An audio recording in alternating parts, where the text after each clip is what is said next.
Hi all, എൻ്റെ പേര് ദേവ്. എല്ലാവർക്കും ക്വിസ് പാർക്കിലേക്ക് സ്വാഗതം.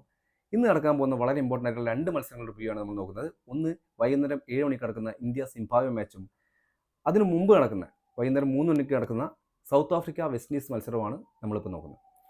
അതിൽ നമുക്കറിയാം ഇന്ത്യക്ക് ഈ രണ്ട് മത്സരങ്ങളും വളരെ ഇമ്പോർട്ടൻ്റ് ആണ്. കാരണം ആദ്യ മത്സരം സൗത്ത് ആഫ്രിക്കയോട് വൻപൻ മാർജിൻ തന്നെയാണ് ഇന്ത്യ പരാജയപ്പെട്ടത്. അതുകൊണ്ട് ഇനിയുള്ള രണ്ട് മത്സരങ്ങളും ജയിച്ചാലാണ് ഇന്ത്യക്ക് സെമി സാധ്യതകൾ നിലനിർത്താൻ പറ്റുക.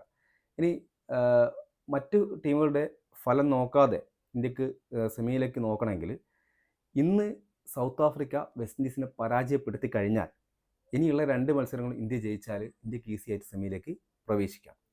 അതല്ലെങ്കിൽ ഇന്ന് നടക്കുന്ന മത്സരത്തിൽ വെസ്റ്റ് ഇൻഡീസ് ജയിക്കാനിടയായാൽ അപ്പോൾ India, south Africa, west Indies മൂന്ന് ടീമുകൾക്കും സെമിയിലേക്ക് എത്താനുള്ള സാധ്യത വരും. അത് നെറ്റ് റൺ റേറ്റിലേക്ക് പോയി കഴിഞ്ഞാൽ ഇന്ത്യക്ക് പിന്നീട് തിരിച്ചടിയാവാനും ചാൻസ് ഉണ്ട്. ഇതൊക്കെ സംഭവിക്കണമെങ്കിൽ ഇന്ത്യ സിംബാബ്വേയും ഈ പറഞ്ഞിട്ടുള്ള വെസ്റ്റ് ഇൻഡീസിനെയും തോൽപ്പിച്ചാൽ മാത്രമേ നടക്കുള്ളൂ. പക്ഷേ ഇന്ന് വെസ്റ്റ് ഇൻഡീസ് പരാജയപ്പെട്ടാൽ ഇതിലേക്കൊന്നും പോകണ്ട. ഇന്ത്യ നെക്സ്റ്റ് രണ്ട് മത്സരങ്ങളും ജയിച്ചാൽ മാത്രം മതി ഇന്ത്യക്ക് ഈസി ആയിട്ട് സെമിയിലേക്ക് എത്താം. അപ്പോൾ അതുകൊണ്ട് തന്നെയാണ് ദക്ഷിണാഫ്രിക്ക വെസ്റ്റ് ഇൻഡീസ് മത്സരം ക്രൂഷ്യലാവുന്നത്. അപ്പോൾ നമുക്കത് കാത്തിരുന്ന് തന്നെ കാണാം. സൗത്ത് ആഫ്രിക്ക വെസ്റ്റ് ഇൻഡീസിനെ പരാജയപ്പെടുന്നത് പ്രത്യാശിക്കാം. അതുപോലെ തന്നെ പരാജയപ്പെടുത്തിയാലും നെക്സ്റ്റ് മത്സരം ഇന്ത്യ സിംബാബ്വെ മത്സരം ഇന്ത്യ നല്ല മാർജിനിൽ തന്നെ കൂളായിട്ട് ജയിക്കുമെന്ന് നമുക്ക് പ്രത്യാശിക്കാം.